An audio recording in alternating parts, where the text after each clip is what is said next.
días. Bueno, vamos a iniciar la semana. Lamentablemente todavía no hemos podido rescatar a los mineros de Sabinas, Coahuila. Ya se iba avanzando, pero se tuvo la mala suerte de que se abrió otro boquete de la mina vecina que está inundada y volvieron a subir los niveles de agua. Ya se ha pedido opinión porque así lo solicitaron los familiares de especialistas de Alemania, de Estados Unidos, y coinciden de que lo que se está haciendo es lo correcto, pero que es un asunto pues complicado.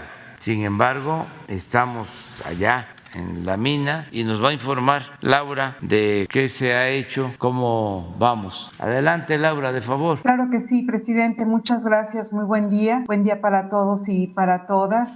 Cumplimos 19 días en Pinabete, en la mina de Pinabete, en Sabinas, Coahuila. Suman 447 horas de trabajo ininterrumpido. Nos encontramos aquí en un trabajo coordinado, encabezado por la Sedena, la Guardia Nacional, CFE, Conagua, diferentes dependencias del gobierno, del estado y del municipio. Se inició el monitoreo de pozos en las minas aledañas de Pinabete. Nos encontramos hacia el norte con la mina 6 y hacia el sur con mina Conchas Norte, a la cual nos hemos referido a lo largo de estos días. Con estas acciones de monitoreo se establece el balance hidráulico para estimar las zonas de aportaciones de agua y proceder inmediatamente a este sellamiento que se va a realizar a través de los orificios que se van a realizar. El equipo de especialistas que analiza las condiciones actuales del subsuelo se reforzó con geofísicos de la Comisión Federal de Electricidad y también del CENAPRED para validar y ampliar el análisis que se elabora para la toma de decisiones. Se perforaron 3 barrenos más en los límites entre la mina de Conchas Norte y Pinabete, en donde se busca la evidencia de los puntos donde se va a llevar a cabo el sellado. En efecto, señor presidente, ya lo mencionó usted, a petición de las familias se solicitó a través de la Cancillería entes de alto nivel técnico a nivel internacional, quienes han validado las acciones que se han implementado a la fecha. Estas 2 empresas, tanto de Estados Unidos como de Alemania, nos han entregado ya su opinión a su trabajo realizado en esta mina, en donde se validan estas acciones. Ya nos entregaron su trabajo por escrito. También informa usted, señor presidente, y a todos, que los niveles en los pozos en esta mina, en el pozo 2 tenemos 28 metros, en el pozo 3 31 metros y en el pozo 4 28 metros. Los tirantes en los pozos continúan disminuyendo de manera constante. El volumen estimado de agua desde agosto es de 598,000 metros cúbicos y el volumen de agua desfogada en las últimas 24 horas es de 47,000 metros cúbicos. Por el momento se encuentran 13 bombas activas ubicadas en los pozos y en los barrenos, con una potencia total de 930 930 caballos. Continuamos con una relación muy estrecha, con una comunicación directa con los familiares de los mineros. Por lo menos 2 veces al día estamos con ellos platicando de todas las acciones que se realizan para el rescate de nuestros mineros. Hay tranquilidad, estamos trabajando, ellos ven cómo nos entregamos día a día nuestro trabajo y solamente estamos a la espera de los estudios de geofísica que se darán a la brevedad. Les estaremos informando, señor presidente, y quedo a sus órdenes. Muchas gracias, Laura. Mañana informamos de nuevo. Bueno, claro. Muy bien, Ricardo. Buenos días, señor presidente. Muy buenos días a todas y a todos ustedes. Quienes quieren el precio de los combustibles, con corte el 18 de agosto, el precio internacional del barril de petróleo de la mezcla mexicana, $85.71 de dólar. Pueden ver que continúa una clara tendencia a la baja, aunque sigue siendo el mercado internacional un mercado muy errático. El precio promedio de la gasolina regular en México la semana pasada, 22 pesos con 8 centavos. En esta semana el incentivo fiscal es del 93.4 4%. El precio promedio de la Premium, 24 pesos con 5 centavos, y el incentivo fiscal es del 76% en esta semana y 23 pesos con 42 centavos el litro de diésel la semana pasada, con un incentivo fiscal del 100%, incentivo fiscal que por cierto ayuda bastante a combatir el proceso internacional inflacionario que sufre todo el mundo, porque el diésel es el combustible que se utiliza en el sector agropecuario y en la industria en general por sobre los otros combustibles, y sigue con un incentivo fiscal del 100%. Incluso pueden ver que si revisan el quién es quién en los precios de los combustibles de meses y años anteriores, prácticamente la Premium y el diésel estaban al mismo precio, incluso a veces poquito más alto el diésel. Sin embargo, ahorita por este incentivo, este esfuerzo del gobierno federal, son 50 centavos por abajo el diésel de la Premium. Las tres marcas que dieron más cara la semana pasada fue Redco, Chevron y Oxogas, que se nos subió otra vez a las tres más caras. Ojalá se regresen a la media de la tabla. Y las tres más económicas en el promedio nacional, que se han mantenido así ya por varios meses, G500 y Orsan, también Total. Vamos a ver ahora en cada una de las regiones, de acuerdo a sus precios y sus márgenes.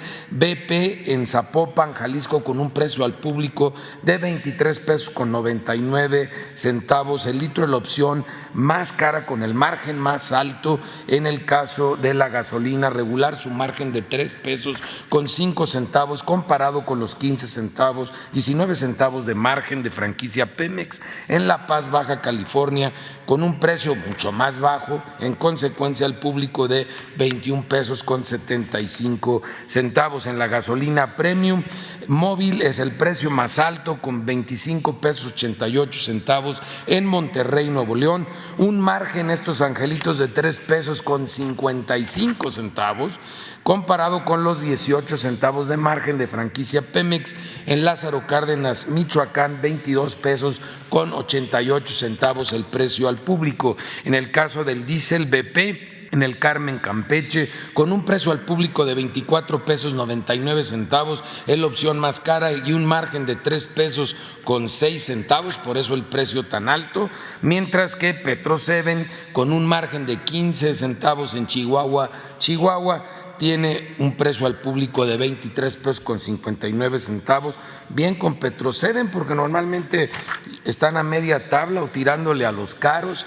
Ahora en Chihuahua están dando un buen precio, bien por ellos, como aliados de los consumidores en esa zona. Ojalá lo hagan en todo el país. Denuncias recibidas a través de la app de Litro por Litro, 341, las atendimos a través de 301 visitas o verificaciones. Encontramos una que se negó a terminar la verificación y colocar los sellos, fue en San Pedro Cholula, Puebla. Ahorita muestro algunas imágenes. Y también hubo varias que no se dejaron verificar. Yo creo que es la semana en que más gasolineras no se han dejado verificar en lo que va de esta administración. Tuvimos 13 gasolineras en todo el país que no se dejaron verificar. Ahora sí, aparte de una multa de más de 800,000 pesos que tendrán que pagar, nos dejaron una fuerte carga de trabajo a ASEA, CRE, Guardia Nacional y la propia Profeco, porque vamos a volver a visitar en Valle de Juárez, Jalisco, en Benito Juárez, Ciudad de México, en Acapulco, Guerrero, en Zapopan, Jalisco, en Guadalajara, Jalisco, en Puebla, en Hidalgo del Parral, Chihuahua, en Hermosillo, Sonora 2, en Zapopan, Jalisco, en La Paz, en Naucalpan, aquí en el Estado de México, y en Nezahualcóyotl, también en el Estado de México.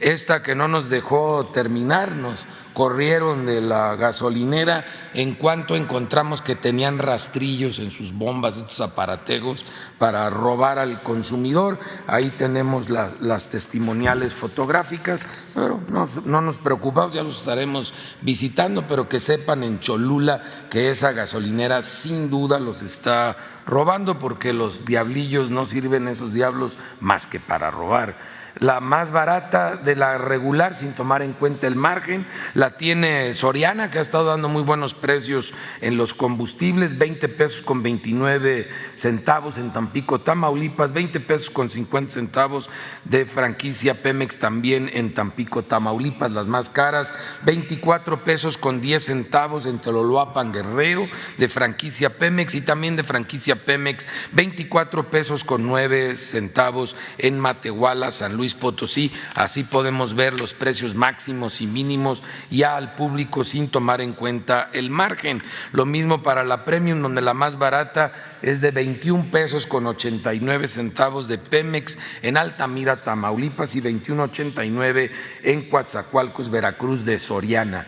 Las más caras, 26 pesos con 89 centavos de Shell en Naucalpan, aquí en el Estado de México, y 25.99 de BP también en Naucalpan. Ahora todos le quieren cargar las pulgas a Naucalpan con los precios caros.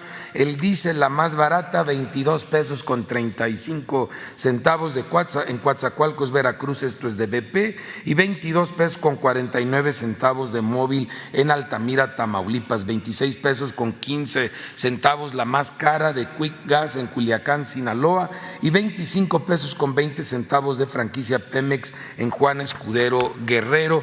También seguimos haciendo la verificación de los servicios sanitarios en las gasolineras para que de preferencia no los cobren y sobre todo que los mantengan en buen estado y limpios. Vamos al gas LP, en donde si hacemos un corte el 17 de agosto y convertimos a pesos y a kilos el precio internacional, este fue de 24 pesos con 92 centavos, mientras que en las 220 regiones del país fue de 23 pesos con 89 centavos el promedio nacional. Ese mismo día, si convertimos a litros, el precio internacional fue de 13 pesos con 30 centavos, mientras que el promedio nacional de 12 pesos con 90 centavos. Y pueden ver ya prácticamente las dos líneas se encontraron, como es una situación más estable ya en el mercado internacional con el gas LP. Esperemos que se mantenga así porque sigue el mercado, como mencionamos, muy volátil.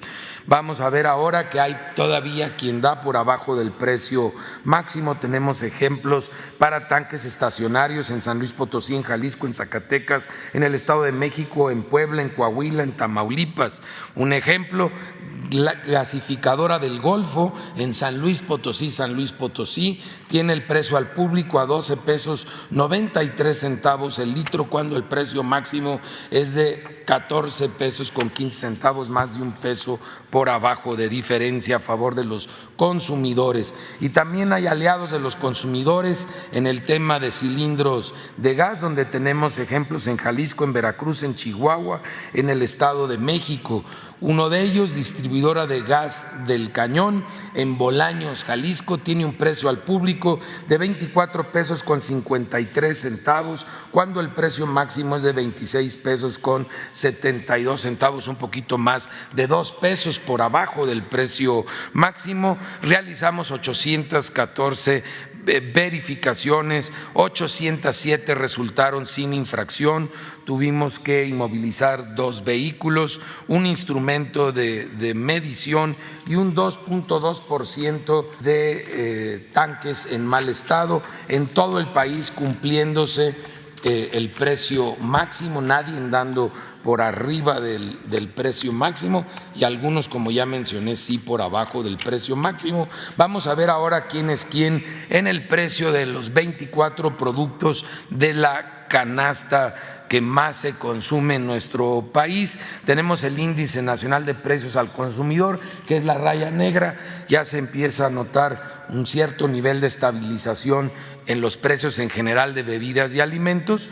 La canasta en los precios altos, estos 24 productos, por abajo del Índice Nacional de Precios al Consumidor, pero con un ligero aumento, mientras una disminución en el precio de la canasta más económica. Vamos ahora a verlo en cada una de las 4 regiones. En la zona centro, el precio más alto lo encontramos en Walmart Express de Querétaro, con un precio al público por estos 24 paquetes en la cantidad suficiente para la familia mexicana promedio de 4 integrantes que comen como adultos, de 1,121 pesos con 60 centavos, mientras que la opción más económica en esta misma zona la encontramos aquí en la Ciudad de México, en la Benito Juárez, en la Comer Insurgentes, a 947 pesos con 30 centavos. Pueden ver ustedes en los precios promedios bajos que estamos muy parecidos a hace 4 meses. Recuerden que este ejercicio lo venimos haciendo desde diciembre del año pasado. Vamos ahora a la región centro-norte, en donde Walmart en La Paz, Baja California, tiene el paquete al precio más alto de la región, a 1,120 pesos, mientras que Mega Soriana en Zapopan, Jalisco, lo tiene el precio más bajo, que es 974 pesos con 70 centavos. Por último, en la región sur-sureste, el precio más alto lo tiene la Central de Abastos de Monterrey, que ojalá se vuelvan otra vez aliados de los consumidores, porque lo tienen en 1,135 pesos con 60 centavos. Ya nos han demostrado que lo pueden dar más barato, han llegado a ser el más económico de la zona, ojalá lo vuelvan a hacer. Y el más económico ahora es Bodega Aurrerá en Ciudad Juárez, Chihuahua, y tiene este mismo paquete 969 pesos con 25 centavos. Esto es la zona norte, y ahora sí la zona sur-sureste, en donde Soriana en Centro Tabasco tiene el precio más alto del paquete a 1,091 pesos con 20 centavos, mientras que Bodega Aurrerá en Campeche para esta misma zona lo tiene 971 pesos con 10 centavos. Muchas gracias. Vamos con los videos. Tren Maya, reporte de avances, 22 de agosto de 2022. En el tramo 1, en Tenosique, Tabasco, continúa la construcción del viaducto elevado para el paso del tren, con avance de 80% en los trabajos de cimentación y de 50% en la edificación de zapatas y columnas. En Palenque, Chiapas, avanza la construcción de palapas de artesanías, baños y edificio administrativo del Centro de Atención a Visitantes de la zona arqueológica. El CATBI Palenque también contará con paneles solares, planta de tratamiento de aguas residuales y un canal para paso de fauna. En el tramo 2, arribaron 13 máquinas especializadas de Polonia, Holanda y España para intensificar los trabajos de instalación de vía, como transporte y tendido de balasto, así como colocación de durmientes. Junto a las 10 balasteras, locomotoras y transportadoras que ya operaban en el territorio, ahora ya son 23 las máquinas con las que avanzará la conformación de la vía en la zona norte del tramo 2. En el tramo 3, cerca de la comunidad de Chocholá, Yucatán, siguen los trabajos de vía con la descarga de riel en grupos de 44 piezas para su posterior soldadura eléctrica. Hasta el momento se ha distribuido riel a lo largo de 18 kilómetros, de los cuales en 13 kilómetros ya se ha realizado la soldadura. En el tramo 4, a la altura de la localidad de Nuevo Xcán, municipio de Lázaro Cárdenas, en Quintana Roo, continúa la conformación del terraplén y cerca de las localidades de Ignacio Zaragoza y El Tintal se llevan a cabo trabajos de canalización de tubería eléctrica y fibra óptica. En otro extremo del tramo 4, avanza el tendido de la vía férrea. En el tramo 5 sur, avanzan los trabajos de nivelación en el trazo donde se extenderá la vía, así como de preparación del camino para iniciar terracerías. El Tren Maya avanza.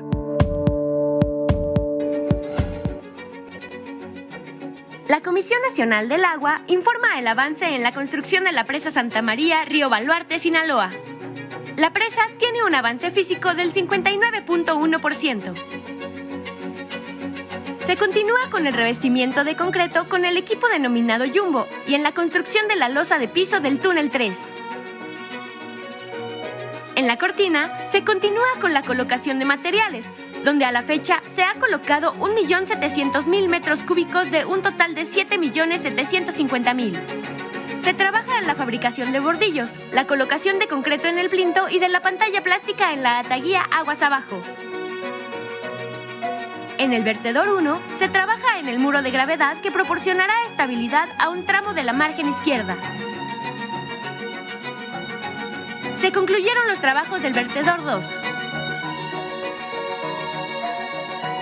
Se dio inicio a la fabricación de la tubería de presión que se colocará en el túnel 3, como obra de toma y desagüe de fondo. A la fecha, se han generado 3.730 empleos en la construcción de la presa. De acuerdo. Vamos, ¿cómo lo hacemos? Para atrás. El compañero, el de verde, la compañera, otra compañera, tú, 4. Ya vamos a empezar. Ahorita le seguimos. Presidente, muy buenos días. Mi nombre es Miguel Velázquez, reportero del periódico Publimetro. Una pregunta para el procurador. Me gustaría preguntarle, procurador, ¿cuántas quejas han recibido por retrasos o cancelaciones de las aerolíneas durante estas vacaciones de verano? Hemos tenido información de que hay personas a las que las han dejado esperando bastante tiempo en los aeropuertos. Me gustaría preguntarle qué información tiene al respecto. La mayoría de las quejas se concentran en Aeroméxico y en el aeropuerto de la Ciudad de México. Ahí es donde más quejas se han presentado. Como Aeroméxico, igual que todas las líneas aéreas nacionales y extranjeras, son parte de Concilia Express, se realiza una llamada tripartita entre un funcionario de Profeco, el consumidor y un representante legal de la línea aérea. En promedio se resuelve en menos de 15 minutos y no tienen que moverse, lo pueden hacer, y además es la forma más eficiente, desde su propio celular en la sala de espera. El retraso ahorita se ha venido mejorando en esta semana que cerró y está por abajo de 1 hora, y reitero, concentrado sobre todo en el aeropuerto de la Ciudad de México y en la línea aérea Aeroméxico. ¿Tiene algún porcentaje de cuántas de estas quejas se resuelven a favor del usuario? Más del 90%. Y la mayoría de ellas por Concilia Express, porque es la manera de poderlos resolver de manera eficiente. Obviamente subió porque en la temporada vacacional los vuelos van prácticamente al 100%, incluso aumentan vuelos a distintos destinos. Y finalmente me gustaría preguntarle, pues estas situaciones que provocan estas quejas, ¿a quién se le puede achacar o cómo se puede resolver pues el origen de estas quejas? Pues miren, como lo mencionó una vez el señor presidente, a la línea aérea le encanta echarle la culpa al aeropuerto, ¿va? Y de paso al gobierno federal. Pero la realidad, y lo podemos ver en los vuelos de la mañana, ha sido muy común en Aeroméxico que llegue incompleto el equipo que opera la aeronave. Entonces, cuando falta una sobrecargo o un sobrecargo en la mañana, se tienen que esperar a que alguien lo supla, y eso ha causado una gran cantidad de retrasos. Yo me imagino, eso no tengo la prueba de ello, pero digamos, es el rumor en los pasillos del aeropuerto que les gusta mucho reportarse enfermos, que a lo mejor tienen COVID y que se van a ir a hacer la prueba. Pero con una sola persona que falte no sale el vuelo. Tienen que buscar a quien supla a la sobrecargo o al sobrecargo, que es donde más se presenta este fenómeno. Y sobre todo se ha estado presentando en Aeroméxico, y reitero, sobre todo en la Ciudad de México, en el aeropuerto Benito Juárez. Muchas gracias. A usted. Presidente, en una segunda pregunta me gustaría preguntarle ¿cómo va el proceso o qué tan avanzado va el tema de la financiera del bienestar, que nos había mencionado hace unas semanas que estaba este proceso o este plan de convertir telégrafos en la financiera del bienestar? Preguntarle cómo va. Se está avanzando, pero todavía no tenemos una información precisa. Esta semana hemos convocado a una reunión con ese propósito para ver cómo va la financiera del bienestar, y les vamos a informar. Qué bien que tocas el tema, porque sí es de los pendientes que tenemos. Desde luego ahí está Rocío Mejía, que es una economista seria, responsable, honesta, trabajadora, pero queremos ver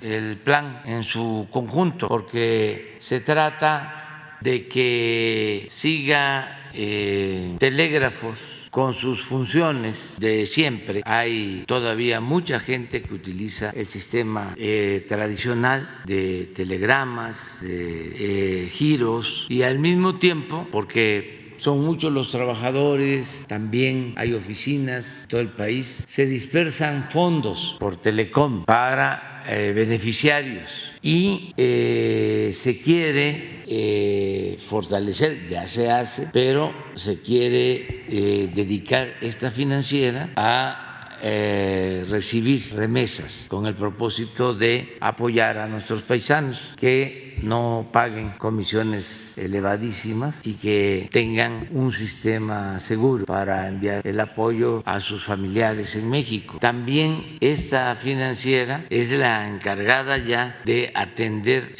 las solicitudes de créditos para pequeños negocios, pequeñas empresas, ya es la que está llevando a cabo este plan. Pero pues queremos integrarla, fortalecerla y lanzarla en una etapa nueva para que se consolide. Entonces estamos en eso. ¿Quién sigue? La compañera que tiene el micrófono. Buenos días, señor presidente. Alberto Marroquín Espinosa, de JF Informa desde Cancún, Frecuencia CAT y es ahora am.com desde Querétaro. Señor presidente, ¿qué opina del nepotismo que existe dentro de la política en México? Y se lo pregunto por lo que ocurrió ayer domingo en el caso de Morena de Quintana Roo, donde se eligió a los nuevos directivos, pero 3 de los integrantes son esposos o parejas de los presidentes municipales de Cozumel, Felipe Carrillo Puerto y Otón Pompeyo.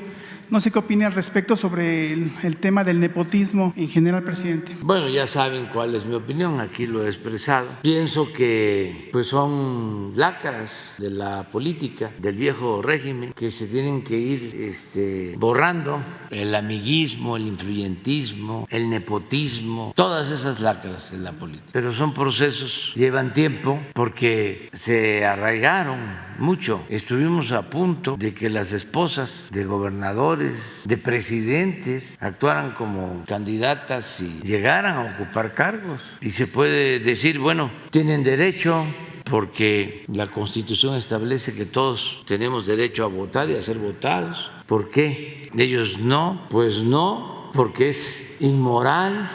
Puede ser legal, pero no es moral. Y la política es un imperativo ético. Si yo promuevo a mi esposa, le ayudo por mi investidura, por lo que represento, eso no es ético. Aclaro, porque si no, no me va a ir bien, de que Beatriz está dedicada a otras actividades. Ella es muy feliz como maestra, como investigadora. No aceptó ser primera dama. Ahora sí que, como diría el juez Montielito, cambia de ejemplo. Pero no debe de haber nepotismo. No conozco pues lo que me estás planteando, si es cierto, cómo se dieron las cosas, pero aun cuando sea legal, en los partidos es una mala costumbre de meter a los familiares, esposos, esposas, hijos, y eso no está bien, porque no hay equidad. Claro que la señora o el señor de una mujer o de un hombre dedicado a la función pública o a la política tiene ventajas. Es el esposo de la diputada, es la esposa del diputado, pero bueno, esa es mi opinión. Ok, señor. Gracias, señor presidente. En un segundo tema, señor presidente, en diciembre pasado le señalé el daño patrimonial que existe al ISSSTE por el subregistro de cuotas de mandos medios y superiores, y que en la ley del ISSSTE, en el artículo 42, dice que el seguro de salud se financiará con las cuotas. Por ejemplo, el sueldo se lo señalé en diciembre, el sueldo base, por ejemplo, de un subdirector, el nivel más alto de un subdirector, el sueldo base es de 9,000 pesos, pero ya con la compensación garantizada está alrededor de los 52,000 pesos su salario, ¿no? Pero al momento de jubilarse, se jubila realmente con 9,000 pesos. Ya se lo había comentado, incluso usted le pidió a Centeno, el director del ISSSTE, que hiciera un análisis para hacer un esquema progresivo de mejorar las prestaciones o la jubilación de estos mandos. No sé si ya le entregó algo respecto el director del ISSSTE sobre ese tema.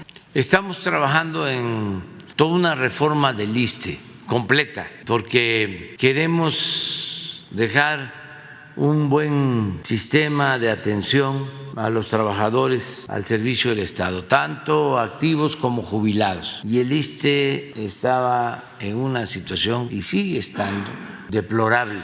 Y hay un equipo de trabajo para mejorar la situación en el ISSSTE por completo. Estamos avanzando para garantizar el derecho a la salud a los que no tienen seguridad social. Es un compromiso que tenemos, que el año próximo vamos a tener un sistema público de salud de primer orden, de los mejores del mundo, para la población abierta, es decir, universal, para todos. Estamos trabajando en eso. Ya les he explicado de que se están rehabilitando centros de salud, hospitales, se están equipando, estamos abasteciendo con medicamentos los centros de salud, los hospitales. Ya está en proceso la contratación de personal médico, estamos resolviendo el déficit de médicos que hay en el país, en especial de médicos con alguna especialidad, especialistas, que es en lo que hay más déficit, pero estamos avanzando. Estoy satisfecho con lo que se está haciendo. Ya llevamos 3 estados que estamos casi al 100, Tlaxcala, Colima y Nayarit, y ya se están haciendo los levantamientos y se está trabajando en 3 más, y así para el año próximo vamos a tener ya el sistema completo de salud pública, universal y gratuito. Ya todas las secciones de hemodiálisis, por ejemplo, ya son gratuitas, pero nos falta, nos va a llevar algún tiempo. Y luego el ISSSTE, que ya lo estamos atendiendo, porque de los sistemas de seguridad social, el que estaba más abandonado, más privatizado, es como regresarlo a lo público, porque lo habían privatizado. Nada más quedaba el nombre y el cascarón administrativo, porque hasta los edificios estaban privatizados, laboratorios, todos los servicios llamados integrales de salud, subvencionados, subcontratados. Y ahora lo que queremos es pues mejorar los servicios médicos en el ISSSTE y tener todos los medicamentos y que no falten los servicios, y en eso estamos trabajando. Y mucha corrupción, mucha corrupción. La verdad es que estaba podrido todo. Dicen mis adversarios que ya llevo 4 años o cerca de 4 años que todavía le sigo echando la culpa a los gobiernos anteriores. No se las voy a dejar, no voy a dejar de echarles la culpa de lo que hicieron. Esa fue una tragedia, es que acabaron, se esmeraron en destruir al país, nada más porque el pueblo de México es mucha pieza y tiene nuestro país muchos recursos naturales y sobre todo un pueblo bueno, trabajador, y por eso estamos sacando a México de la decadencia. Pero nunca en la historia del país, nunca en la historia del país se había saqueado tanto a México como en el periodo neoliberal. Nada más tenían como propósito robar. El gobierno estaba tomado, estaba al servicio de una camarilla, de una banda de malhechores. Todo era, a ver, ¿qué negocio hacemos? Business. ¿En qué me vas a ayudar? ¿Estás vendiendo o estás comprando? Quiero estar ahí en ese negocio. Quiero vender computadoras. Oye, pero tú no sabes de eso.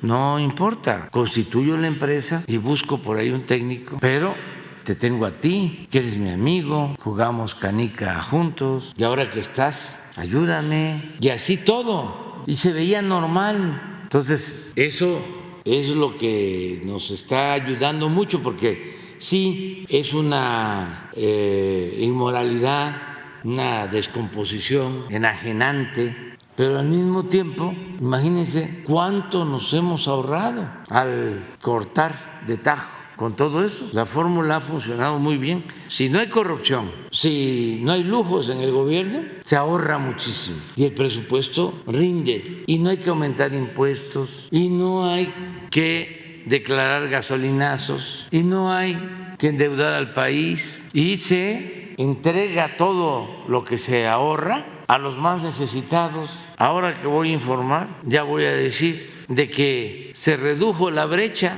de desigualdad.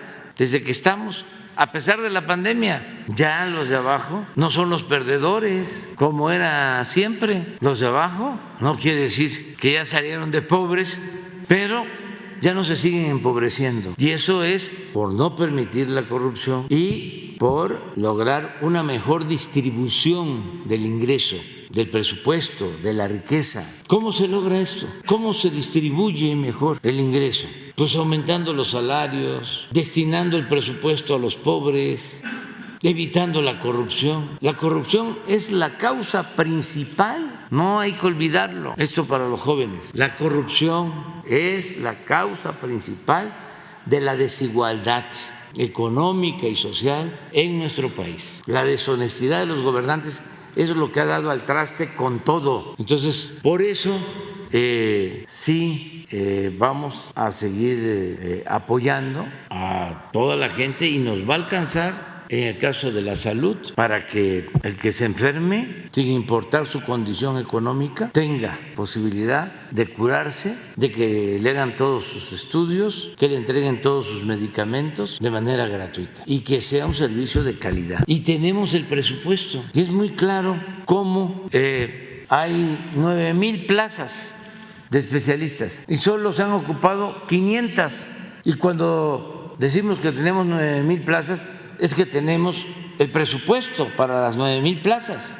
Pero el problema es que durante todo el periodo neoliberal no se formaron especialistas y todavía hay quienes defienden eso. Está bien, cada quien es libre y no podemos pensar igual todos, pero esto es importante que se sepa, porque fueron de las barbaridades que se cometieron mientras se saqueaba el país y los medios de información, con honrosas excepciones, callaban como momias y se dedicaban a aplaudir como vasallos, a quemar incienso a los gobernantes. Por eso sí vamos a lo del ISSSTE a fondo, ya estamos en eso. Yo espero que en poco tiempo les podamos dar ya los informes, así como los martes se está informando sobre el sistema de salud que se está integrando para la atención a la población abierta. Así, en el caso del ISSSTE vamos a ir avanzando. También, bueno, en el ISSSTE también ha ocurrido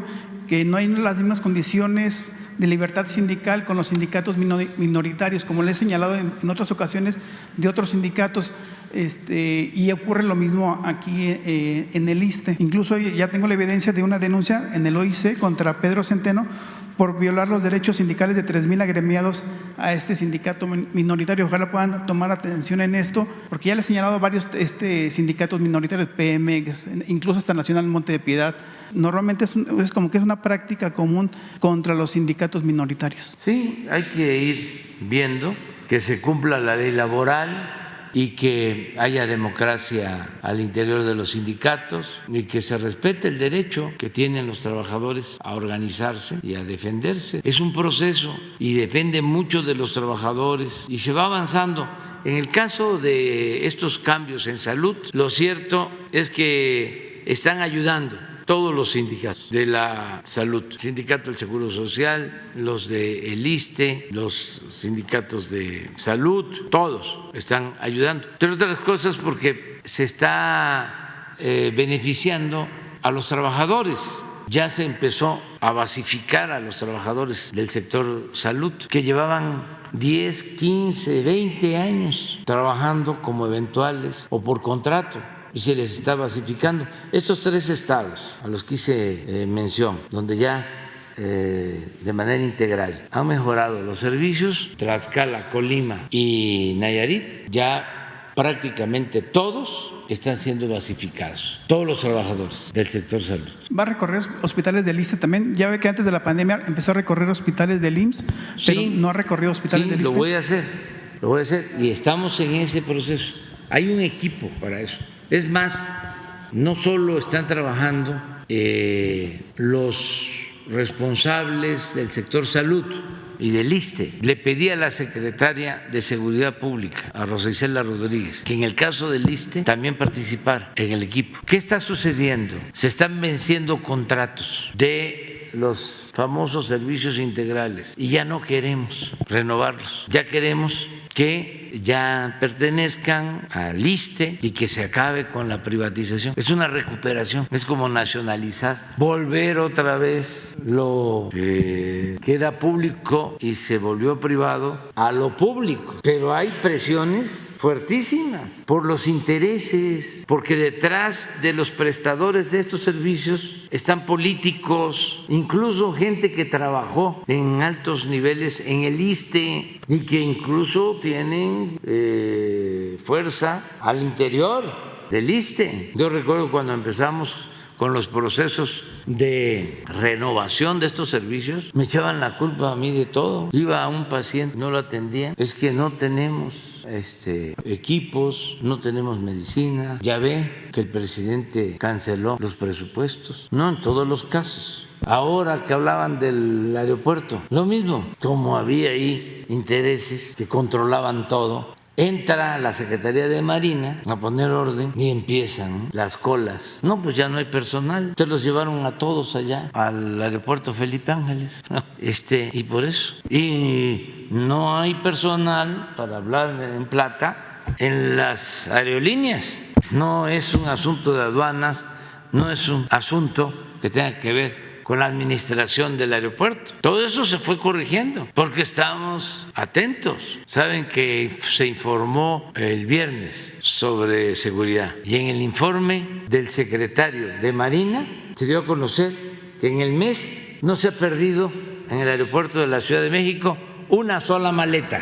Seguramente lo leyeron ustedes, ¿no? En el Reforma o en el Excelsior, en el Universal, o se dijo en Televisa o en Azteca. Entonces, ahí vamos. Pero se tiene que seguir avanzando, enfrentando obstáculos, pero avanzando. Adelante, adelante. Buenos días, presidente. Shaila Rosagel, corresponsal de Grupo Gili, El Imparcial de Sonora, La Crónica de Mexicali y Frontera de Tijuana. Presidente, preguntarle en un primer tema sobre su visita a Sonora, pues vimos, le tocó a usted pues la lluvia que hubo ya, todas las inundaciones de Empalme y de Guaymas. Preguntarle, presidente, que si se considera de parte del gobierno federal apoyos para la entidad, para estos 6,500 afectados, ya que no solo fueron carreteras, sino también las casas de Empalme, pues casi quedó ahí inundado varias colonias, y si tuvo algún planteamiento del gobernador en esta visita. Esa sería mi primera pregunta. Sí, coincidió de que fuimos a Sonora en días que llovió mucho, que hubieron inundaciones, sobre todo en Guaymas, en Empalme, en Estación Ortiz. Ahí hace falta construir un muro y eso ocasionó el desbordamiento de las aguas, las inundaciones. También están haciendo unos rellenos a la orilla de la bahía, en Empalme, y eso causó también retención de agua. Estuvimos allá, pasamos por Empalme, estuvimos en Guaymas, en Empalme, estuvimos en Rosario y en Obregón. Y desde antier estamos pendientes porque se llevó a cabo un rescate de una familia. No sé si tienes la foto de la familia que se rescató en los helicópteros. Ha estado Marina, el plan de N3 desde el principio atendiendo. Lamentablemente sí han perdido la vida 2 personas, uno en Hermosillo y otro en Guaymas. Llovió mucho y ya están allá trabajando. Fue el gobernador a Empalme después de que terminamos. Hicimos el compromiso en Obregón de ayudar a la población afectada. Quedaron atrapados en una camioneta, una familia completa, y con helicópteros de la Marina se les rescató. Y se ha estado trabajando allá y ya se dio instrucciones para que se levante un censo. Primero, que se proteja a la gente, el rescate, y luego ya el censo para ver las afectaciones, ayudar a las familias que perdieron enseres y también construir caminos que se destruyeron, se cayeron puentes. Ya está dada la instrucción y ya se está trabajando en eso. ¿Con las viviendas también se va a hacer algún apoyo aparte de enseres? Vivienda y enseres. Presidente, ¿hay algún monto ya para...? ¿Mande? ¿Hay algún monto ya que se...? No. lo que se necesite. Cuando se trata de justicia no hay límites, no hay límites. Lo que se busca siempre pues es salvar vidas, porque lo material se consigue. Muy bien, presidente, muchas gracias. Bueno, en un segundo tema, presidente, el fin de semana pues fue detenido el exprocurador Murillo Caram por la creación de la verdad histórica. También se conoció que la FGR señala al secretario de Seguridad de la Ciudad de México, Omar García Harfuch. Preguntarle, bueno, de también haber participado en esta creación de la verdad histórica, preguntarle qué opina de esto, también preguntarle, los muchachos de la Normal Ayotzinapa están pidiendo la detención del expresidente Peña Nieto, quieren que la justicia también lo alcance a él. Preguntarle qué opina también de esto, si el presidente, si usted considera que el presidente Peña Nieto pudo haber estado ajeno a todo lo que estaba sucediendo cuando ocurrió la desaparición de los muchachos y cuando se estaba pues armando la verdad histórica, y preguntarle sobre Tomás Herón, cuándo podría estar aquí, o sea, sobre el proceso de extradición para enfrentar a los cargos sobre Ayotzinapa. Bueno, yo pienso que debe de tenerse en cuenta que son dos acciones. Lo que tiene que ver con la desaparición, el lamentable sacrificio de los estudiantes esa noche en Iguala y los alrededores, que ya se tiene en el informe pues una versión de lo sucedido de esa noche, quiénes participaron y los horrores que se cometieron. Entonces esa es una parte, ya en el informe se narra lo sucedido y se tiene una lista de los implicados. Aclaro que este informe está disponible con todos sus anexos, porque di la instrucción de que se transparentara todo, se conociera todo. La segunda parte tiene que ver con la actitud de las autoridades, de cómo los que no habían participado con los que habían participado de una u otra forma se pusieron de acuerdo para ocultar los hechos, que ya es lo que se conoce como la fabricación de la llamada verdad histórica, de cómo presentaron las cosas, cómo mintieron. De ahí intervinieron también funcionarios públicos. En el informe se habla de cómo fraguaron, de cómo tramaron todo esto, quiénes participaron, quiénes son los responsables de haber mentido y de haber dado una versión que no corresponde a lo que sucedió, con todas las implicaciones, el cómo fueron armando toda esta falsedad, incluso torturando personas, fabricando declaraciones. Entonces esa es la otra parte, pero no hay que olvidar la primera, son dos. Yo le voy a pedir a Alejandro Encinas que a mediados de semana esté aquí, porque informó de manera amplia, pero hace falta aclarar bien y hablar sobre lo sustancial para que no quede ninguna duda. En el caso del procurador Murillo Caram, su detención, independientemente de declaraciones de los implicados, él mismo se inculpa, de acuerdo al informe y a la investigación de la Fiscalía. Él sostiene, a ver si pones, esto es lo que dice el fiscal cuando le estamos informando a los padres. ¿Ya? Frente a la magnitud de los delitos cometidos el 26 y el 27 de septiembre de 2014 en Iguala, el Ejecutivo Federal en ese momento intentó soslayar la responsabilidad del Estado mexicano ante un crimen desmesurado y brutal y trató de adjudicarle la culpabilidad total de los hechos a las autoridades del Estado de Guerrero y a sus policías municipales, que eran parcialmente responsables. Pero la dinámica de lo que había ocurrido, que era imposible ocultar, se salió de su control y fue en ese momento cuando el Procurador General de la República, Jesús M., se presentó ante los medios y señaló lo siguiente: estamos preparando un equipo de investigación, se trasladará el jefe de la Agencia de Seguridad y su servidor, que seremos los responsables directos de esta investigación. Ante esa afirmación… Pero a ver, ¿por qué no repites eso? A veces es que quiero que eso… A ver, despacito. Los delitos cometidos el 26 y el 27 de septiembre de 2014 en Iguala, el Ejecutivo Federal en ese momento intentó soslayar la responsabilidad del Estado mexicano ante un crimen desmesurado y brutal y trató de adjudicarle la culpabilidad total de los hechos a las autoridades del Estado de Guerrero y a sus policías municipales, que eran parcialmente responsables.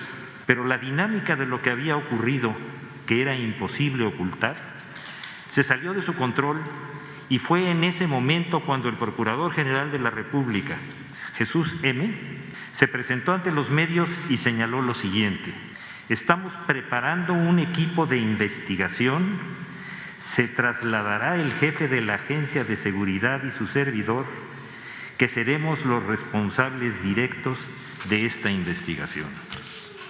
Ante esa afirmación, ahora hemos podido demostrar con pruebas ya judicializadas que el propósito evidente de quienes habían asumido tal compromiso era el de engañar a la población para encubrir lo ocurrido y eludir las responsabilidades de autoridades federales y locales coludidas, adjudicando la brutalidad sucedida solo a policías locales de Iguala, Cocula y Huitzuco, quienes entregaron a los estudiantes masacrados a uno de los carteles que se disputaban el control de las drogas de esa ciudad.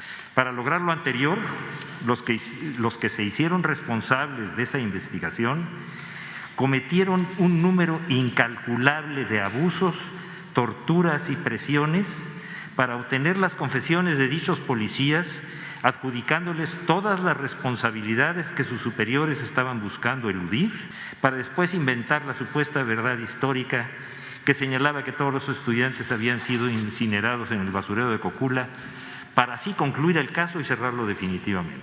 El proyecto de complicidad y encubrimiento movió todas sus redes mediáticas para lograr que ese asunto terminara y se cerrara, al haber sido supuestamente quemados los jóvenes estudiantes y al tener como únicos responsables a los miembros de esas policías locales y a sus cómplices del crimen organizado. ¿Está claro o no? Sí, habla también de la responsabilidad del Ejecutivo, o sea, dice el Ejecutivo Federal.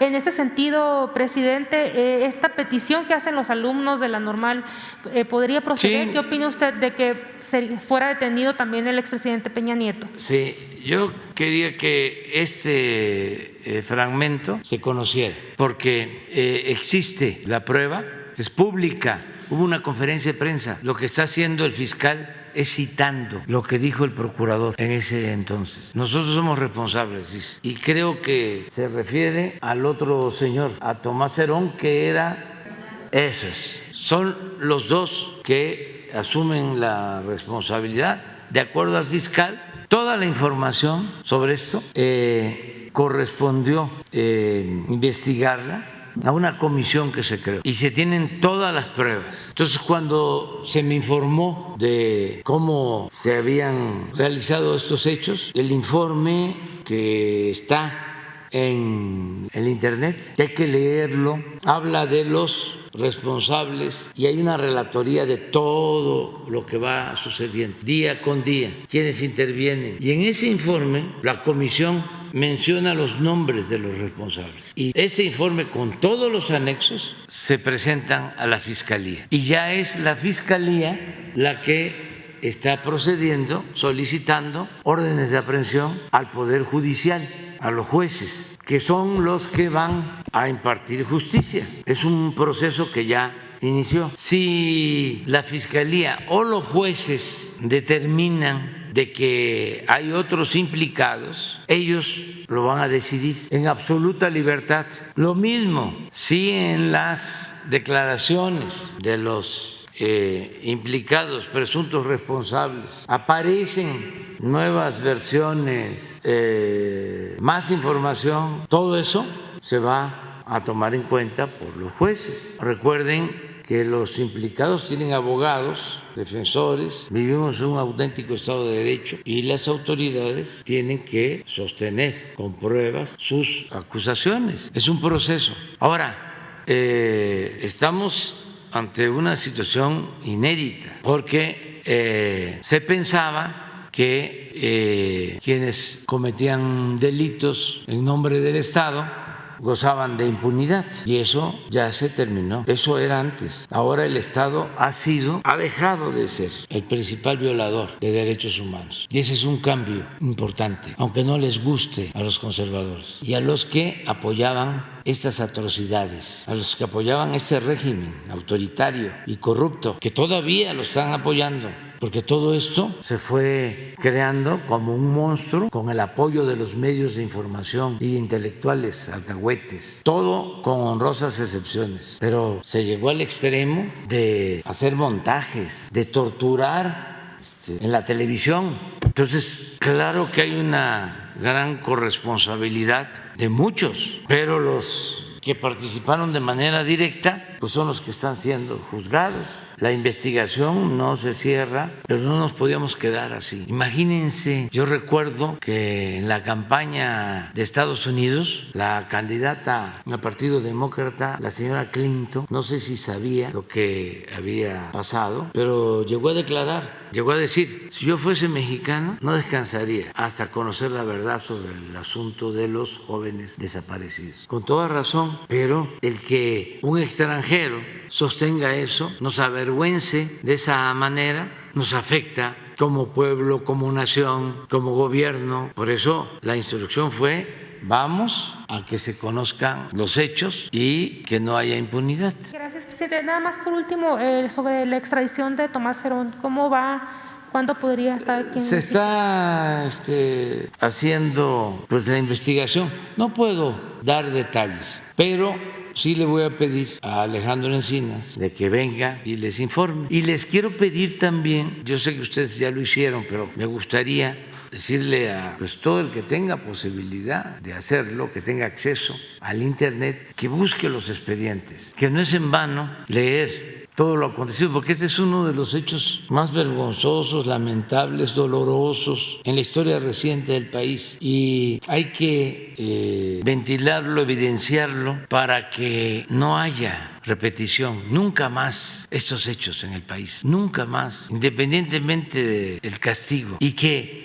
no se quiera justificar bajo ninguna circunstancia un crimen así. Nada de que eran revoltosos los jóvenes, nada que supuestamente estaban involucrados en actos delictivos, nada de que se necesitaba un escarmiento, nada de eso. Toda esa retacería de argumentos son ofensivos, no se puede actuar de esa manera. Y también nada de que se actúa así para proteger el prestigio de las Fuerzas Armadas. No, el prestigio de las Fuerzas Armadas se obtiene actuando con rectitud, no ocultando las cosas. Además, las Fuerzas Armadas como institución son una cosa y la actitud de ciertos miembros de las Fuerzas Armadas son otra. No es lo mismo. No es que se va a dañar, se va a manchar el Ejército o las Fuerzas Armadas. No, sí se manchan si hay complicidad, si no se actúa con la verdad, si no, no tienen por qué mancharse. Se castiga a los responsables y se limpia. Yo no sé qué pensaron. Estamos hablando de dos momentos, ¿no? Ya habían cometido esta atrocidad. ¿Por qué ocultar los hechos? ¿A quién proteger? ¿Quién puede ser más importante que la justicia y que la verdad?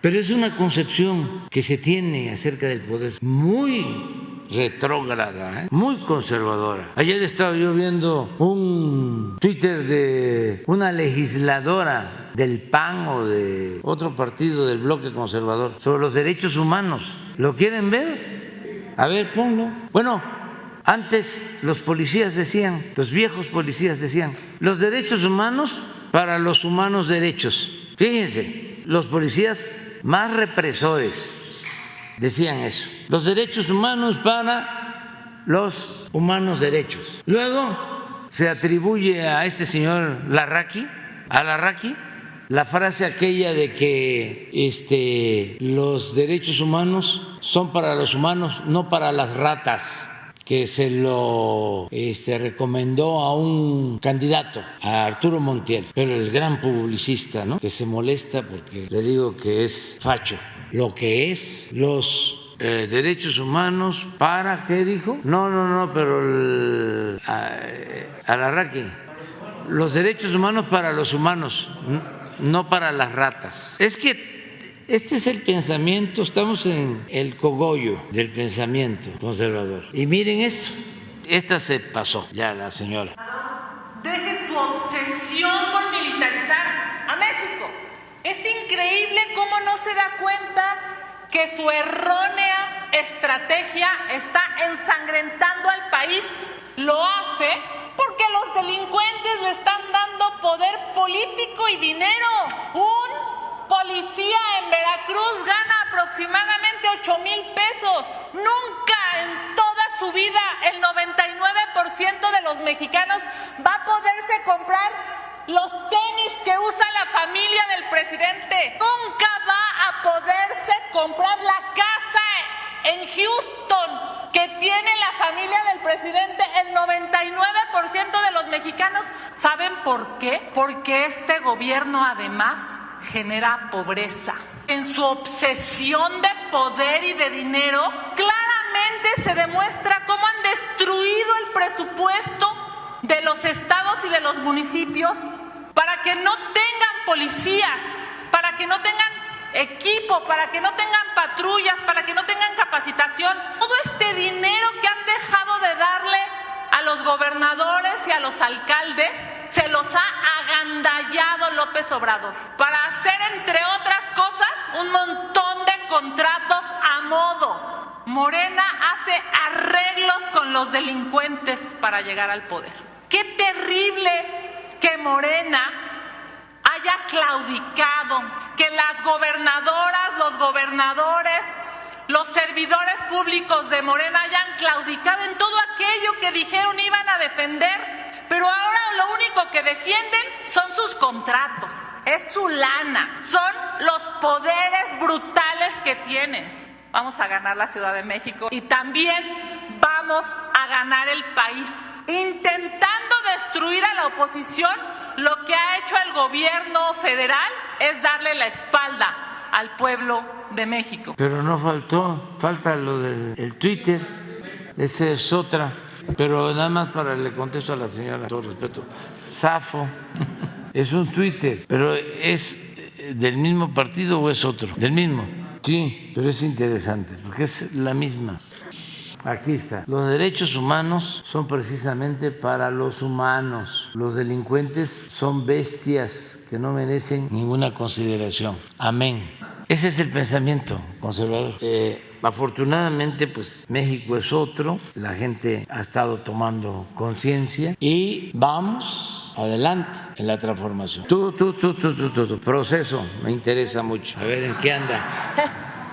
Gracias, presidente. Buenos días, Dalila Escobar, de Proceso. Justo sobre este tema yo le quería plantear el asunto de todos estos planteamientos que usted está mencionando y que, como bien está diciendo el fiscal, los pudimos escuchar en esta audiencia que duró pues 12 horas, en las que hablaba la fiscal federal de todos estos señalamientos que se le hacen a Murillo Karam. Pero primero preguntarle pues justo estas situaciones en las que en el informe Encinas dice que pues no hay indicios de que los estudiantes sean localizados con vida. En este sentido, preguntarle si esa fue el punto en el que se decide que se acelere esta investigación y que se comience ya con estas órdenes de aprehensión a altos mandos, que como bien dice o argumentó la Fiscalía en esta audiencia, pues se fabricó, ya usted lo mencionaba, se montó, se inventó esta verdad histórica a partir de una planeación que hizo Jesús Murillo Karam, en el que en una especie de cónclaves de altos mandos se tomó la decisión de qué se debía decir primero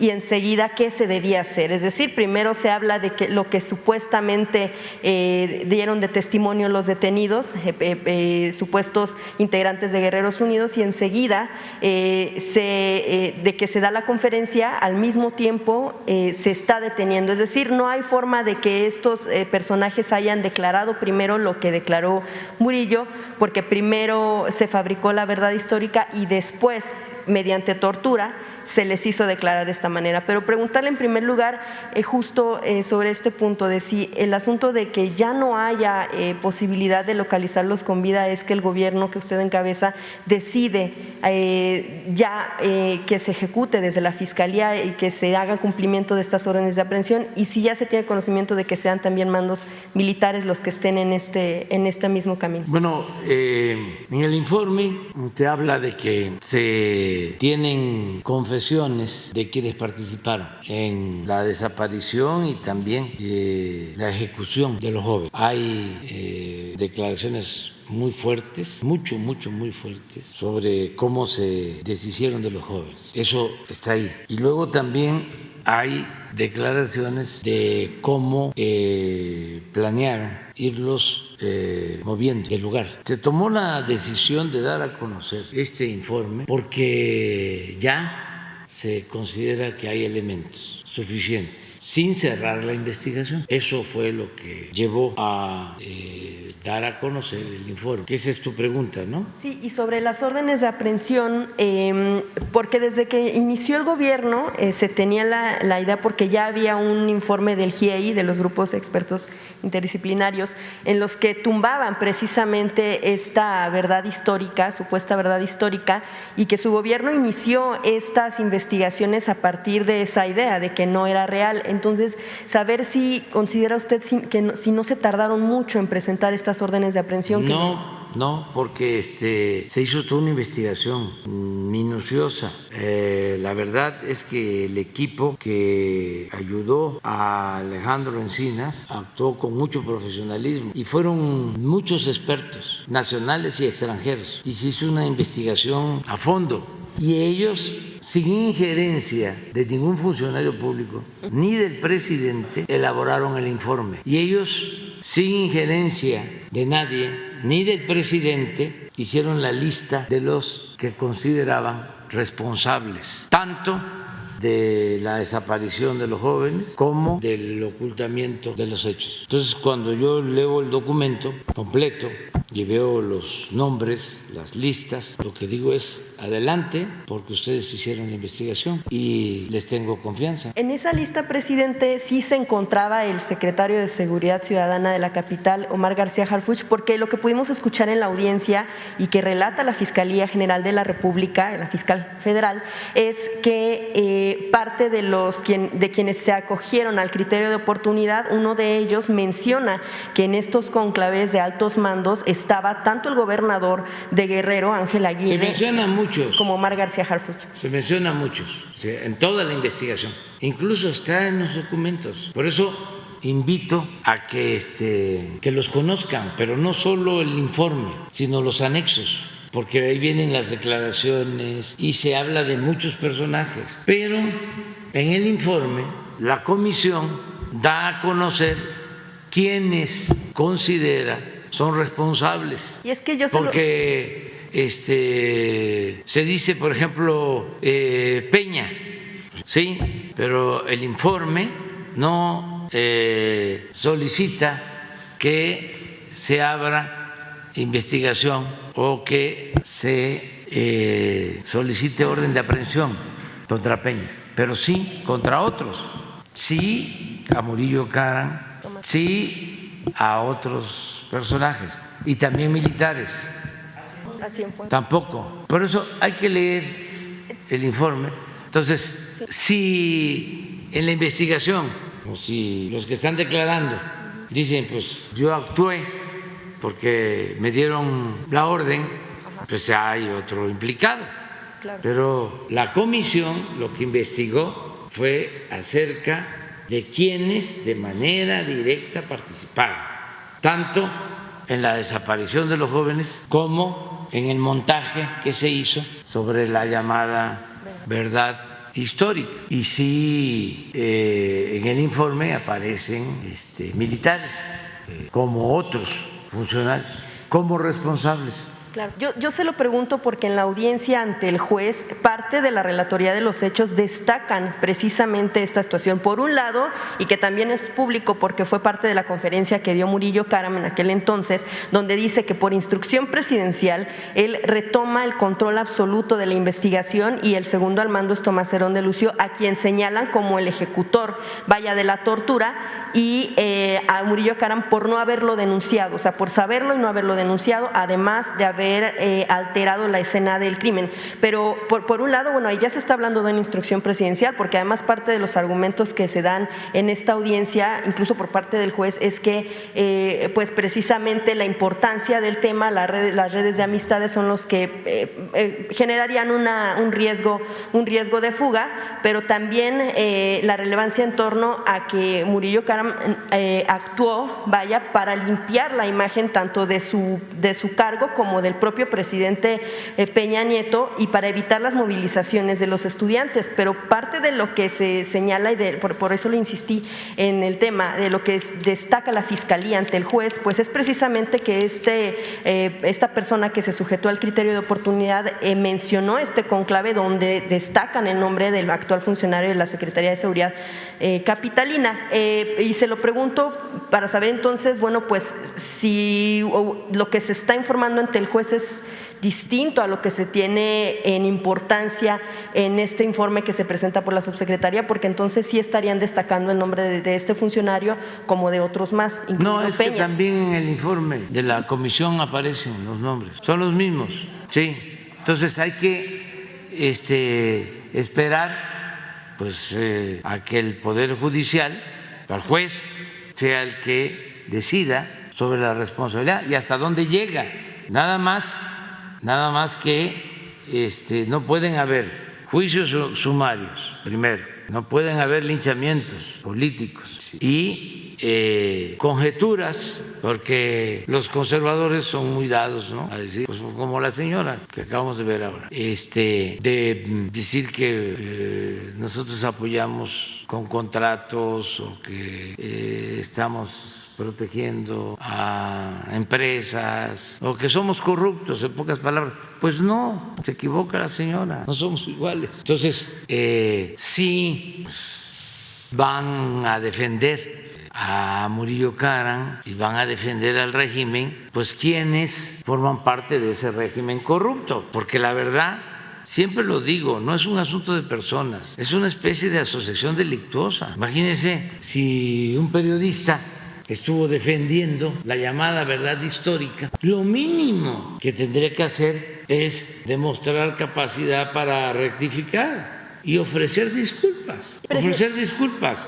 O sea, me equivoqué, pensé que la investigación estaba bien hecha, pero con estos nuevos elementos estoy constatando de que no fueron así las cosas, que se mintió, yo mentí. Yo incluso ofendí a quienes no aceptaron esto desde el principio y hubieron quienes ofendieron a los padres y a las madres. Entonces ofrezco disculpa. Es de sabios cambiar de opinión, pero no.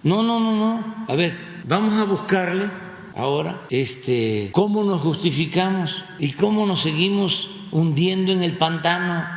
O sea, ¿cómo seguimos en la autocomplacencia? Porque cuando se da a conocer el primer día lo de Ayotzinapa, lo primero es, ya se sabía, no hay nada nuevo, porque pensaban que nada más hasta ahí iba a llegar, a decir, mintieron y no se iba a actuar. ¿Y por qué también es importante que esto suceda en nuestro país? Pues ya para hacer a un lado todo ese pasado lastimoso, bochornoso, todo eso que avergüenza, y vamos a inaugurar una etapa nueva. Imagínense que yo termino mi gobierno sin un informe sobre esto. Fue un compromiso que hice de los 100 y me faltaban 2. Todavía no lo cierro, pero ya se avanzó. Y me falta la descentralización, que también no lo cierro. Presidente, y sin la llegada de Tomás Herón, pues será complicado, porque a final de cuentas él fue el ejecutor de estas torturas con las que se hizo declarar algo que pues tampoco era cierto. Eso por un lado, y preguntarle en torno al funcionario de la Secretaría de Seguridad Capitalina si no sería tal vez lo deseable en todo caso, o más bien lo más prudente, que se separara del cargo para que pues se pudiera investigar, porque a final de cuentas pues ya salió su nombre, ya salió en esta investigación y además está saliendo de un testigo pues colaborador en este caso. No, es que van a salir muchos nombres, van a salir muchas cosas, pero eso no responsabiliza a nadie. Yo me tomé una foto con el presidente municipal de Iguala y con su esposa cuando fui candidato en Iguala, o sea, creo que Peña también, y por tomarse una foto. ¿Cuándo fue eso? En un meeting en la plaza, ¿sí? Entonces, van a salir muchas cosas, pero aquí lo que importa es saber quiénes son los responsables y también no perder de vista de que son dos momentos, porque sí, hay una tendencia a irnos solo con la llamada verdad histórica, es decir, quién la armó y Tomás Herón y todo, sí, pero antes de eso ya habían sucedido los hechos, ya habían cometido estos actos atroces. La otra etapa era, a ver, ¿cómo enfrentamos esto? Porque pensaron de que no iba a pasar nada. Eso suele pasar mucho con el autoritarismo, con los conservadores. No, hombre, nadie se va a dar cuenta.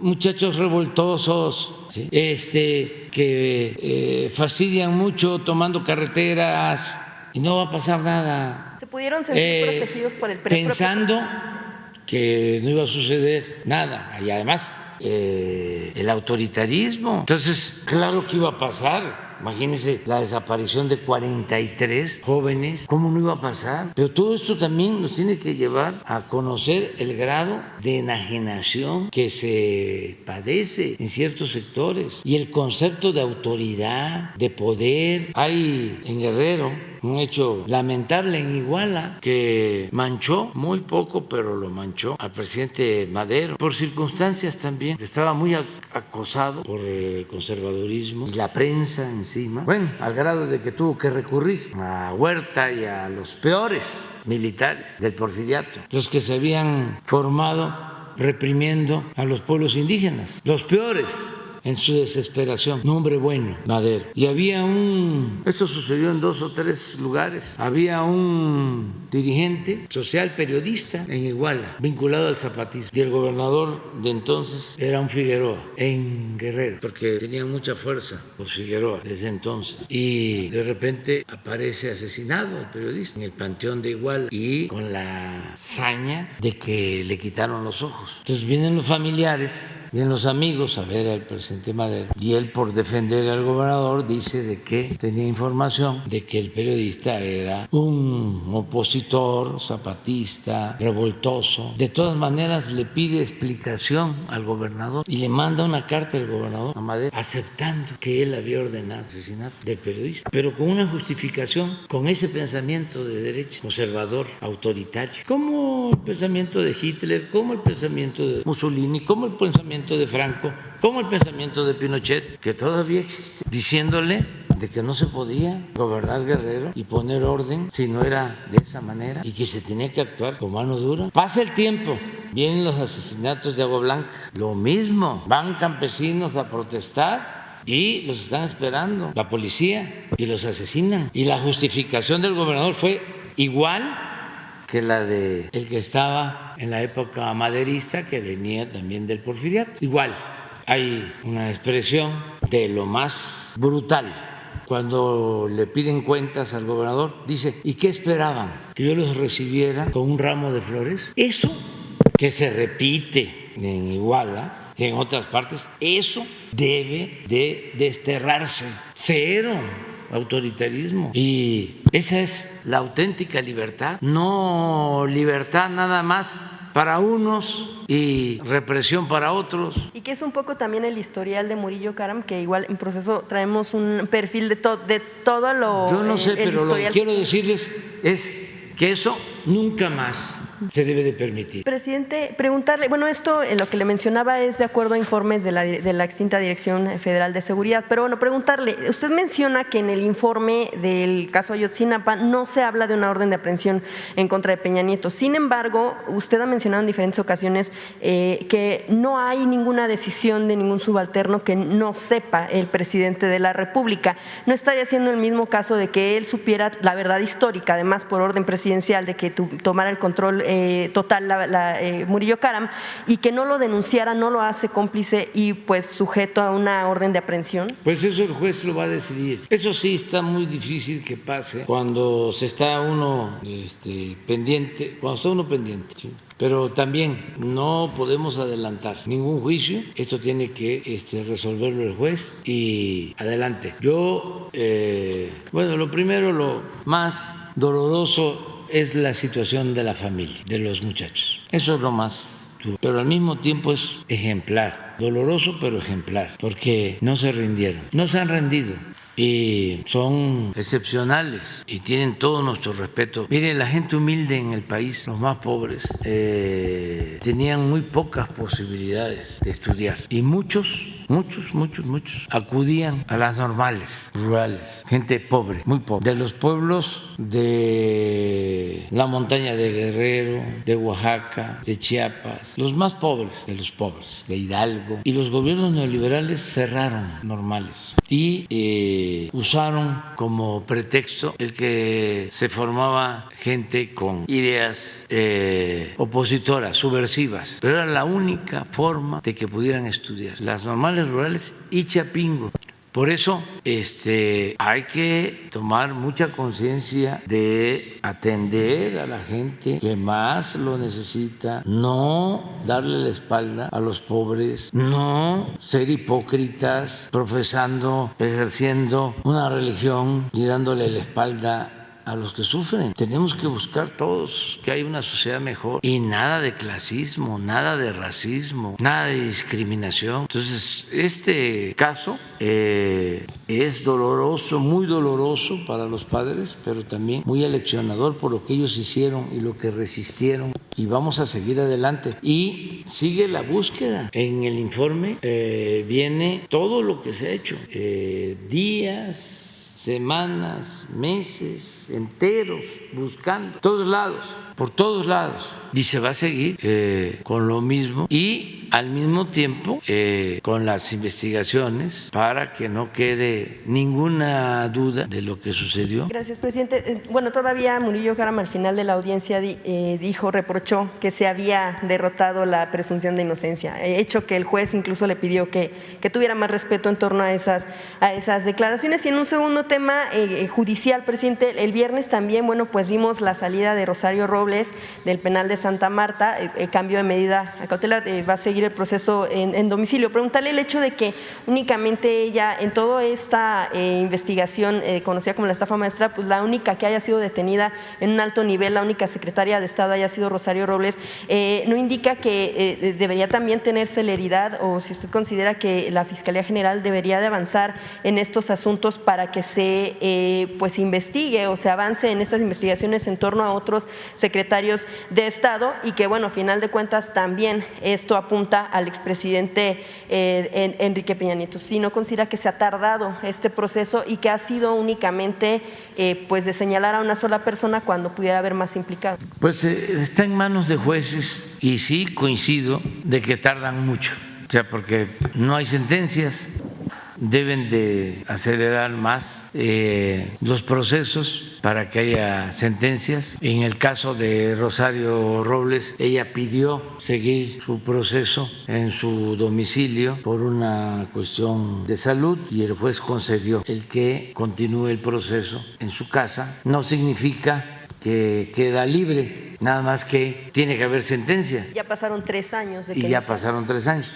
Y así hay muchísimos casos, al grado que estoy proponiendo que la Secretaría de Seguridad Pública se ocupe de este asunto, porque hay mucha gente en prisión que lleva años sin sentencia, enfermos, ancianos, indígenas, que nunca han tenido abogados que los defiendan, y ya emití pues un decreto de amnistía, pero no avanza, porque también parece como si estuviésemos en la época colonial, que se decía se acata pero no se cumple. Entonces, como yo soy perseverante, se debe de acatar y se debe de cumplir. Presidente, con todas estas investigaciones que se están dando últimamente, nada más por hablar de estos casos, estafa maestra Odebrecht, ahora también lo que tiene que ver con Ayotzinapa, bueno, desde siempre lo que tiene que ver con Ayotzinapa y otros casos más, ¿no considera usted un esquema en el que pues todos los caminos lleven al expresidente Peña Nieto? Ya conocen cuál es mi postura sobre esto. Ya la hice pública cuando tomé posición. Que en los hechos no se le está tratando de pues llamar a la justicia en México. ¿Por qué en ninguno de los casos? Porque corresponde a las autoridades competentes. Mi postura fue en el sentido de que no íbamos a presentar denuncias en contra de los expresidentes. Lo dije cuando tomé posición en el Congreso y lo argumenté. Dije que quería yo iniciar una etapa nueva y que teníamos que demostrar nosotros que éramos distintos y no permitir nosotros la corrupción y no quedarnos anclados en el pasado persiguiendo a los expresidentes y que íbamos a ir hacia adelante. Dije también que si a pesar de mi postura se llevaba a cabo una consulta y la gente votaba para que se les iniciara investigación a los expresidentes, yo iba a acatar ese mandato. Por eso, cuando se presentó el momento, nadie estaba pensando en presentar lo de la consulta y dije, lo voy a presentar para que no quede el antecedente de que no se hizo. Vamos a preguntarle al pueblo. Además, políticamente, en el buen sentido de lo que es la política, un noble oficio, hay que estar siempre a las vivas, porque yo estoy encabezando junto con muchos otros, mujeres y hombres, millones de mexicanos, un proceso de transformación. Si yo no convoco esa consulta, ahora estarían molestando más con el hecho de que hubo un pacto con Peña, como dicen los conservadores, porque cree León que todos son peludos. Y a pesar de la Permíteme, que es interesante esto. Y dije, no, ya, cuando ellos vayan yo ya voy de regreso. Entonces, no, va, porque si la gente dice se enjuicia, se enjuicia. Lo que yo le tengo que agradecer a Peña es que, a diferencia de Fox y de Calderón, no se metió a hacer fraude en la elección presidencial. Eso no se me va a olvidar. Además, se lo reconocí cuando tomé posesión. Pero esa es una cosa. Otra, muy distinta, es la complicidad, completamente distinta. Nada más que no todo tiene que ser por iniciativa del presidente. Yo mando obedeciendo. Y lo de Ayotzinapa y de lo del señor Murillo Karam, lamento mucho. Pero esas injusticias no pueden quedar impunes. ¿Cómo veo yo a las madres, a los padres de los muchachos? Llevo 3 años reuniéndome con ellos, informándoles. Ya en reuniones algunas ríspidas, porque imagínense el dolor de las madres, de los padres, de no ver a sus hijos y todo esto que se está conociendo. Entonces, no tengo nada personal contra el señor Murillo Karam,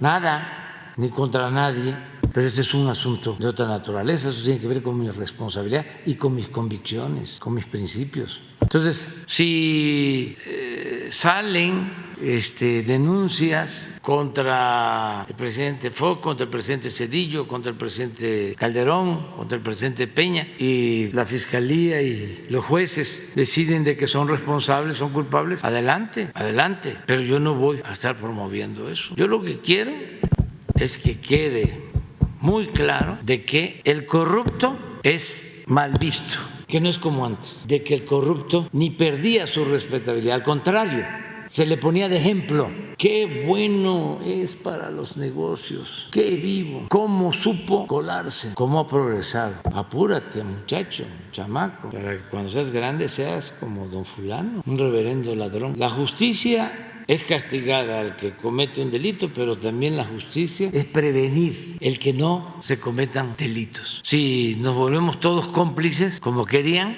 y aceptamos ese estilo de vida, pues nuestro país nunca va a salir adelante. Y es realmente una paradoja un absurdo, una contradicción. Tenemos un pueblo honesto. La mayor riqueza de nuestro país es la honestidad de nuestro pueblo, y por la ambición de las minorías vamos a causar el atraso de México y va a perder fama México y nos vamos a sentir avergonzados los mexicanos. No.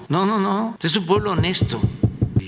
Y en México no va a haber corrupción. Se tiene que desterrar la corrupción y la impunidad. Y eso nos está dando mucha autoridad moral. Les comentaba yo lo de la señora Clinton, pues con razón, pero da vergüenza, siendo mexicanos, que venga alguien del extranjero y nos diga: si yo fuese mexicano, yo hubiese investigado y atendido a los familiares de los jóvenes desaparecidos. Y resulta que la autoridad mexicana, rehén, a guardar silencio, sin poder decir nada. Es como si vinieran los de las organizaciones de derechos humanos. A ver, ¿por qué torturas? A ver, ¿por qué las masacres? A ver, ¿por qué la represión? No, vienen porque se quedaron con esa idea y además se dedican a administrar la violación de derechos humanos y el dolor de la gente, no a transformar. Son burócratas que viven muy bien, que les pagan muy bien para eso. Las organizaciones no gubernamentales, la llamada sociedad civil, pero no cambian. Incluso la ONU, que no se pronuncia con fuerza ante la monstruosa desigualdad que hay en el mundo y que tiene responsables, o ante las guerras. Porque todo tiene que ser equilibrio, porque si no, no van a pagar las cuotas. ¿Y cómo se va a mantener todo el aparato? Tantos organismos. Vamos nosotros, y se los adelanto, ya con esto termino porque ya es tarde. Vamos a presentar una denuncia porque no nos han entregado vacunas del organismo que se creó en la ONU, COVAX. Nos deben $75 millones contra COVAX y contra la ONU, que ya es mucho, ya es el colmo ante Naciones Unidas, ya lo más pronto posible. Imagínense darles dinero adelantado por las vacunas. Ya creo que se va a cumplir un año y hemos estado buscando un acuerdo, siendo tolerantes, porque se trata de un organismo internacional, sí, pero no somos encubridores. Además, hace falta ya una renovación también en esos organismos internacionales. $75 millones. No tengo el dato. Ya el martes, mañana, se informa. Muy bien, muchas gracias.